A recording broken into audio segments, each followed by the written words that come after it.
আমার খবর।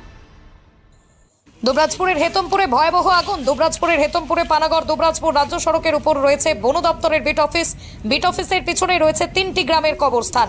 সূত্র মারফত জানা গেছে কবরস্থানের যে গাছপালা রয়েছে কেউ বা কারা আগুন ধরিয়ে দেয়। সেই আগুন জ্বলতে জ্বলতেই বন দপ্তরের বিট অফিসের ভিতরে মজুত করা কাঠে আগুন লাগে। আগুন কয়েক ঘন্টা জ্বললেও তা এখনো নিয়ন্ত্রণ করা যায়নি। ঘটনাস্থলের উদ্দেশ্যে এসেছে দমকলের 2টি ইঞ্জিন।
কেন্দুলা গ্রাম থেকে একজন ফোন করে যে এরকম আমাদের কবরস্থানে আগুন লেগেছে, তো আপনি এক কাজ করুন, গ্রামে মসজিদে মাইকে একটু অ্যানাউন্স করে দেন যেন গোটা গ্রামের মানুষ আমাদের কবরস্থানে যেন এসে আগুনটা নেবায়।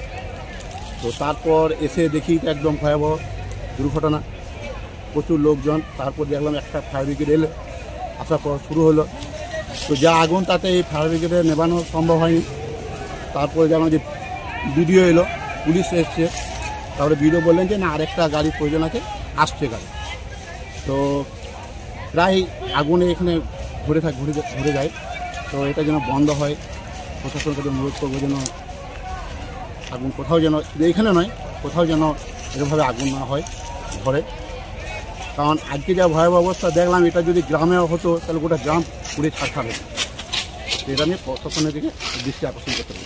থেকে প্রথমে আগুনটা লেগে তারপর পাঁচিলের এধারে আসে, এসে তারপর কাঠে যায় আগুন। জেলা স্বাস্থ্য পরিষেবায় নতুন দিনের সূচনা। এমআরআই, রেডিওস্কোপি, সিটি স্ক্যান পরিষেবা। এবার শান্তিনিকেতন মেডিকেল কলেজ ও হাসপাতালে পাওয়া যাচ্ছে অত্যাধুনিক ব্লাড ব্যাংক ও প্যাথোলজি ল্যাবের সুবিধা।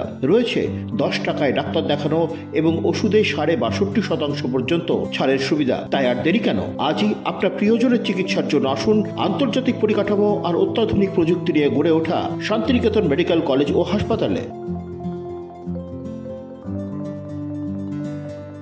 দেখতে চোখ রাখুন আমাদের ফেসবুক ও ইউটিউব চ্যানেলে।